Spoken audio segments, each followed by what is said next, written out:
I'm sure you've all heard this by now. Every state is a border state and every town is a border town. You've seen on the news what's happened in the big sanctuary cities, the migrant crime, the financial strain on our systems.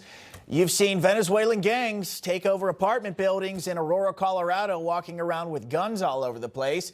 You've seen and heard the people of Springfield, Ohio, voice their concerns about 20,000 Haitian migrants being dropped into their town of only about 60,000 people. But if I had to guess, the people of small town America, you never thought, or you were extremely hopeful, your towns would be so small and so far out of the way, the border mess and everything that comes along with it would never find its way to your doorstep. We said it would here, and it has, at least in one borough in southwest Pennsylvania. That is Charleroi, Pennsylvania.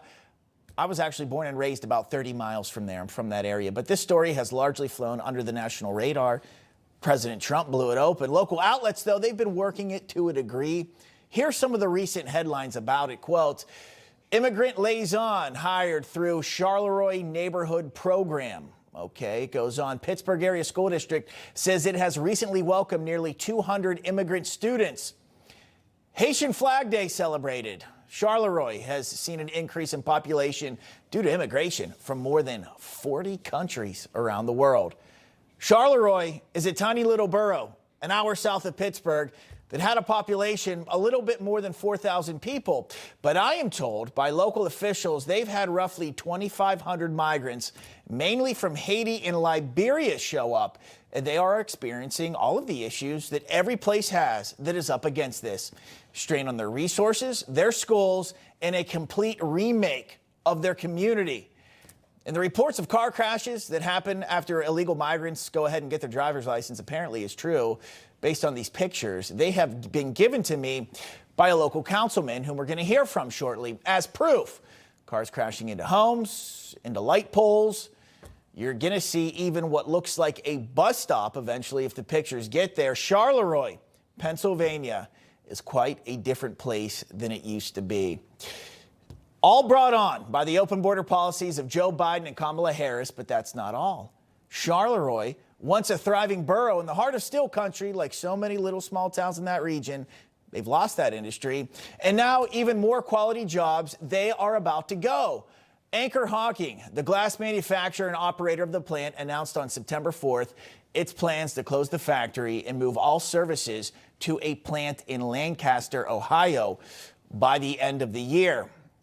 They are about to lose 300 jobs because of that. And earlier this month, another plant closed its doors. That was Quality Pasta.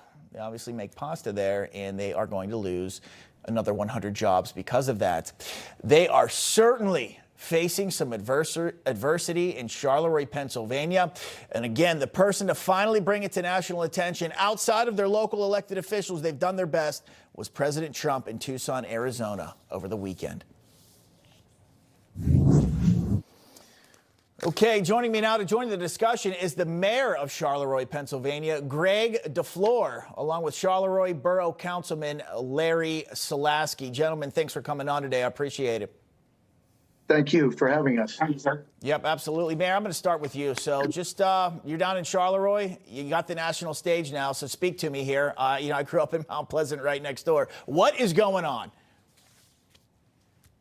We got the, like you said, and a big influx of migrants, immigrants, and they're here, and some are working, some aren't. But it's definitely a strain on our resources, our school district. With their driving skills aren't up to par, so we have problems with that, and it's just a little bit of a mess.